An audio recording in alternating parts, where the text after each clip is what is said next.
जन्नत और दोज़ख का बयान जिस तरह कुरान और हदीस में आया है वो हक़ है और इसका इनकार करने वाला काफिर है। यानी कि जन्नत भी है और दोज़ख भी है, और ये बात कुरान और हदीस में वाज़ेह तरीके से बयान है। इसका इनकार करने वाला काफिर है। ये ज़रूरियात दीन में से है, ज़रूरियात अक़ाइद में से है। इसका अक़ीदा रखना कि जन्नत भी है और दोज़ख भी है, दोनों चीज़ें हैं। अगर कोई कहे कि नहीं ये नहीं है तो कोई उसका ईमान जो है तो ईमान से हाथ धो बैठेगा।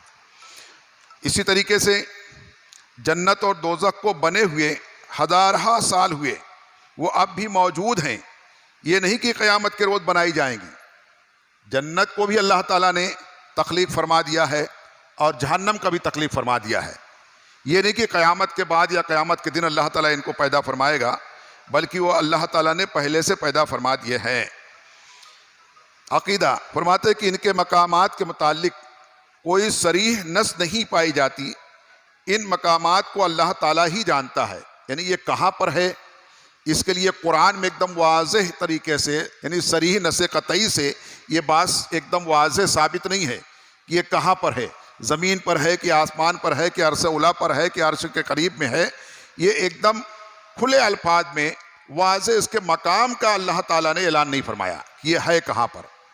जैसे कि हदीस पाक में आया, कुछ लोग ऐसे ही सवाल करते हैं कि अल जन्नतो तहता अक़दामिल उम्महात फ़क़ाल रसूलुल्लाह अलैहि सलाम कि जन्नत माओं के कदमों के नीचे है। तो ये उससे मुराद ये नहीं कि माँ के कदमों के नीचे जन्नत है रखी हुई है, नहीं, बल्कि माँ की खिदमत के सिले में जन्नत है। उसका मतलब ये होता है कि माँ की फर्मा बरदारी, उसकी खिदमत करो, इसका इनाम जो है वो जन्नत है। ये उसका मतलब होता है। तो फरमाते हैं कि शरह मकासिद में लिखा है कि जन्नत और दोज़ख के मकामात के मुतालिक कोई कतई नस नहीं है, कोई नस कतई से साबित नहीं है कुरान की आयत से कि फला जगह पर वहीं पर है जन्नत या दोज़ख फला जगह पर है। अब जो है, जो इशारात हैं या नबी अलैहिस्सलाम ने जो फरमाया है, फरमाते लेकिन अक्सर उलमाए कराम की राय है कि जन्नत 7वें आसमान पर अर्श के नीचे है। अक्सर उलमाए कराम हदीस पाक की रोशनी में जो जिस पर इत्तेफाक है कि जन्नत जो है वो 7वें आसमान पर और अल्लाह रब्बुल इज़्ज़त के अर्श के नीचे है और उसकी दाहिनी तरफ है, अर्श के दाहिनी तरफ है। और फरमाते और दोज़ख 7वें ज़मीन के नीचे होगी। लेकिन मुश्किल बात यह है कि कुरान में फरमाया गया कि वह जन्नतो और दुहस समावात वल अर्द, जन्नत का अर्थ जो है वो आसमानों ज़मीन की पहनाइयों के बराबर होगा। आसमान और ज़मीन की जितनी लंबाई चौड़ाई है, ये जन्नत की लंबाई चौड़ाई इसके बराबर होगी, ये फरमाया गया। तो बराबर होगा। जब जन्नत की वसाअत का ये आलम हो तो उसका ज़मीन या आसमान पर मकान मुतय्यन करना किस तरह दुरुस्त हो सकता है। जब इतनी लंबी चौड़ी जन्नत है तो किसी एक आसमान पर या फ़कत ज़मीन पर उसका तयन करना कि यहाँ पर है, ये तो इंतहाई मुश्किल काम है कि इससे तो बड़ा उसको, यानी उसका खुद का रकबा है, जन्नत का रकबा इससे भी बड़ा है। जितनी बड़ी ज़मीन है, जन्नत ऐसी है कि एक रिवायत याद आई, मैं अर्ज़ कर दूँ, नबी अलैहिस्सलाम ने फरमाया कि कल बरोज़ क़यामत जब अल्लाह तआला सबका फ़ैसला फरमा देगा, जन्नती जन्नत में चले जाएंगे, जहन्नमी जहन्नम में डाल दिए जाएंगे। उसके बाद नबी अलैहिस्सलाम जब अल्लाह की बारगाह में सिफारिश करेंगे तो आपकी सिफारिश से अल्लाह तआला फरमाएगा कि ठीक है, जहन्नम में जो तुम्हारे कलमा को उम्मती है उनको आप निकाल लो। आका अलैहिस्सलाम जहन्नम में देख देख करके जितने भी कलमा गो ईमान वाले रहेंगे, भले से उनके सीने में राई के दाने के बराबर ही ईमान रहेगा, आका अलैहिस्सलाम उसको अपने दस्ते नबूवत से निकालेंगे और जन्नत में दाखिल फरमाएंगे। यहाँ तक कि आका अलैहिस्सलाम जो है तो फरमाते हैं कि जब जहन्नम से जो सबसे आखिरी जहन्नमी निकाला जाएगा, जिसके सीने में बहुत मामूली मख्फी एकदम छुपा हुआ ईमान होगा, उस शख्स को जब जहन्नम से सबसे आखिरी जहन्नम से जो निकाला जाएगा, उस शख्स को अल्लाह फरमाएगा कि जा जन्नत पे चले जा, तेरे हिस्से की जन्नत खाली है। तो वो शख्स जब जन्नत के दरवाजे पर पहुंचेगा तो देखेगा तो उसको घुसने की जगह नहीं रहेगी, एकदम जन्नत फुल रहेगी, जन्नत खचाखच भरी रहेगी। वो ऐसा देखेगा तो फिर पलट करके वापस अल्लाह की तरफ रुजू करेगा, ये अल्लाह यहाँ तो ज़रा भी गुंजाइश नहीं दिखती है जन्नत में, ज़रा भी जगह नहीं दिखती है। तू फरमाता है जन्नत पे चले जा, मैं कैसे चलूँ, इसमें कैसे घुसूँ मैं, ये तो ज़रा भी जगह ही नहीं है। तो अल्लाह फरमाएगा कि नहीं, जा, तेरे हिस्से की जन्नत खाली है, तू जन्नत पे चले जा। अब जब फिर फरिश्ते उसको जन्नत के दरवाजे पर ले जाएंगे, फिर देखेगा तो उसको कदम रखने की जगह नजर नहीं आएगी। तो फिर पलट के अल्लाह की तरफ रुजू करेगा और अर्ज करेगा, अल्लाह आलमीन, क्या तू आज इस जो है तो ऐसे हालात में तू मेरे साथ इस्तेहजा फरमाता है, यानी हंसी करता है मेरे साथ, मेरा मजाक उड़ाता है क्या अल्लाह तू? इसमें जरा भी जगह नहीं है, तू मुझको कहता है चले जा, मैं कैसे चले जाऊं? तो अल्लाह फरमाएगा, नबी अलैहि सलाम ने फरमाया कि अल्लाह तआला उस वक्त फरमाएगा कि अरे बंदे, अभी तेरे हिस्से की इतनी बड़ी जन्नत खाली है कि जिसमें 10 दुनिया समा जाएगी। ये हदीस पाक बुखारी शरीफ की है, बुखारी में भी है और मुस्लिम में भी है। नबी अलैहि सलाम फरमाते हैं कि उस वक्त तीसरी मरतबा जब वो अर्ज करे, अल्लाह क्या तू मेरे साथ ठट्ठा करता है, मजाक करता है, मैं जा जाके वापस आता हूँ, उसमें जगह खाली नहीं है। तो अल्लाह फरमाएगा उस आखिरी जन्नती, उसके बाद फिर जन्नती नहीं, वो आखिरी जन्नती होगा, उसके लिए अल्लाह फरमाएगा कि अरे मेरे बंदे, तेरे लिए भी इतनी बड़ी जन्नत खाली है तेरे हिस्से की जिसमें 10 दुनिया समा जाए। तो जब जन्नत की उसात का ये आलम है तो उसका ये कहना कि ज़मीन पर है या पहले आसमान पर है या 7वें आसमान पर है, बल्कि उसका ये जो उलमाए कराम नबी अलैहि सलाम के फरमान के मुताबिक कहते हैं कि वो आसमान से भी ऊपर है, अल्लाह के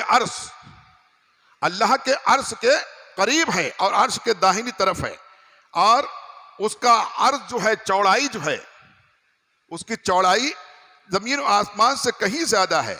इसका जवाब मुफस्सिरीन ने यूं दिया है कि जन्नत का अर्श जो है, जब जमीन और आसमान के बराबर होगा, जमीन और आसमान आपस में मिले हुए होंगे, मगर ऐसा नहीं है, चूंकि अक्ल इंसानी के सामने आसमान और जमीन से कोई भी चीज कुशादा नहीं है।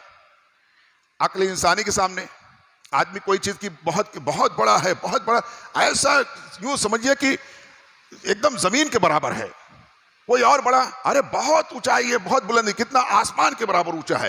यानी हमारी अक्ल जो सोच है, इंसान की अक्ल जो है, वो बहुत बड़ा और बहुत ऊंचा कोई चीज बोले आसमानों के बराबर ऊंचा है, यानी इससे ज्यादा हमारी सोच ही नहीं है, इससे ज्यादा हमारी सोच नहीं है। और अल्लाह की कुदरत और वो उसकी हिकमत हमारे अक्ल और सोच से कहीं ज्यादा है। तो हम यूं कहते हैं, किसी चीज को बुलंदी बताना चाहते हैं, आसमानों की तरह बुलंद है, अरे तो आसमान छूती बिल्डिंग है, ऐसी बिल्डिंग की एकदम फलकबोश, यानी फलकबोश का मतलब ये होता है आसमान छू रही है, तो हम ये कहते हैं। तो हमारे अक्ल में इतना है, तो इसलिए वो मिसाल दी गई है, फरमा रहे हैं कि इंसानी अक्ल इंसानी के सामने आसमान और जमीन से कोई भी चीज कुशाद, इससे बड़ी कोई चीज नहीं हमारी अक्ल में, आसमान और जमीन से। फरमाया लिहाजा जन्नत की वसअत का मुबालगा बयान करने के लिए जमीन और आसमान की तमसील पेश की गई है कि जमीन की तरह बड़ी जन्नत होगी, आसमान की तरह बुलंद जन्नत होगी। खाली एक तमसील, एक मिसाल दिया गया है, एक जो है ये मिसाल दिया गया है। बाकी जमीन और आसमान तो ऐसे है कि उसमें जमीन भी समा जाए, आसमान भी समा जाए, ऐसी जन्नत की वसअत और उसकी लंबाई और चौड़ाई होगी। फरमाते हैं हकीकत यह है कि जन्नत की वसअत अल्लाह ताला के अलावा कोई नहीं जानता। फरमाते हकीकत यह है, और यही अकीदा होना चाहिए कि उसकी वसअत जो है, कितनी लंबी चौड़ी जन्नत है, कितना उसका अर्ज है और कितनी उसकी लंबाई है, ये अल्लाह के सिवा कोई और नहीं जानता। एक छोटा सा घर जमीन और आसमान की वसअतों के बराबर से ज्यादा हो सकता है। अल्लाह चाहे तो एक छोटे से घर को जिस कदर चाहे वसी फरमा दे। जैसा कि रिवायतों में आता है कि ये जो मैदान महशर जो कायम होगा, तो वो मैदान अरफात होगा, जहां हज करने जाते हैं लोग, हज करने, तो अरफात के मैदान में तमाम हाजी जमा होते हैं। हज का सबसे बड़ा रुकन जो है वो वकूफ़ अरफा है, यानी जो मैदान अरफात में नहीं पहुंचा उसका हज नहीं होगा। सबसे अहम रुकन जो है वो वकूफ़ अरफा, यानी अरफा में जाके ठहरना, रुकना अरफात के मैदान में। तो फरमाते हैं अब वो मैदान तो पूरे अरब में भी नहीं है, अरब के एक कोने में है समझो, एक जगह पर, लेकिन अल्लाह ताला उसी को इतना वसी कर देगा कि पूरी जमीन, पूरी दुनिया सबको घेर लेगा, उसी को इतना वसी कर देगा। ये अकीदा होना चाहिए। तो फरमा रहे हैं कि ये है अकीदा कि इसकी जो है तो कतई, यानी जन्नत और जहन्नम कहाँ है, ये अल्लाह के सिवा और कोई नहीं जानता। हमें जो इशारात दिए गए हैं, जो पेशन गोई नबी अलैहिस्सलाम ने फरमाया है, उसी पर हमारा अकीदा रहना चाहिए। अपने अक्ल के घोड़े उसमें नहीं दौड़ाना चाहिए। नहीं तो कभी कभी आदमी इतना जोर से घोड़ा दौड़ाता है अक्ल का कि कभी बाउंड्री कर जाता है, यानी कुफ्र में पहुंच जाता है, अल्लाह की कुदरत का इनकार कर बैठता है, और कभी कभी कुरान की आयत का इनकार कर बैठता है, कभी कभी हदीस का इनकार कर बैठता है। तो इसलिए हमें इसमें बहुत ज़्यादा अपनी तरफ से ये नहीं करना चाहिए कि अल्लाह ताला अपने अर्श पर, कुरान में अल्लाह ताला ने फरमाया कि बेशक अल्लाह ताला अपने अर्श पर इस्तवा है, यानी बैठा है, तशरीफ फरमा है। तो अब इसमें ज़्यादा नहीं कैसे बैठा होगा, पैर लटका के बैठा होगा कि सिकोड़ के बैठा होगा कि हाथ उठा के बैठा होगा, हमें ये सब कुछ नहीं करना है। बहुत से बदअकीदे जो हैं उसमें अल्लाह ताला अपने पैर को लटका के बैठा हुआ, अरे वो तो हाथ पैर से पाक है, हमारे आप की तरह उसका हाथ पैर तो है नहीं, फिर अब उसने अपने अक्ल के घोड़े दौड़ाना कि पैर लटका के अर्श पे बैठा हुआ है, मादअल्लाह रब्बिल आलमीन। तो ये बदअकीदी हो गई। इसलिए फरमाया गया कि अल्लाह की जात में गौर फिक्र नहीं करना चाहिए। हाँ, उसके कमालात में, उसके सिफात में, उसकी आयात में, उसकी निशानियों में, इसमें गौर फिक्र करो। उसकी जात में बहस मत करो, वरना गुमराह और बेदीन हो जाओगे, ये फरमाया गया। तो ऐसे ही उन चीज़ों में जिसमें मना किया गया है, जैसे कि अब ये क़यामत कौन से सन में आएगी और कौन सा महीना होगा। अब दिन के ताल्लुक से नबी अलैहि सलाम ने फरमा दिया कि जुमा का दिन होगा। अब कोई कहने लगे कि अब बुराई इतना बढ़ गई, अब गुमराही इतना बढ़ गई, अब जो तो इतना ज़ना होने लगा है, शराब, अब क़यामत आने वाली है, लगता है अगले जुमा को क़यामत, मादअल्लाह रब्बिल आलमीन। कोई इस तरह से अटकल पच्चू, तो फरमाया कि ऐसा कहना कुफ्र हो जाएगा।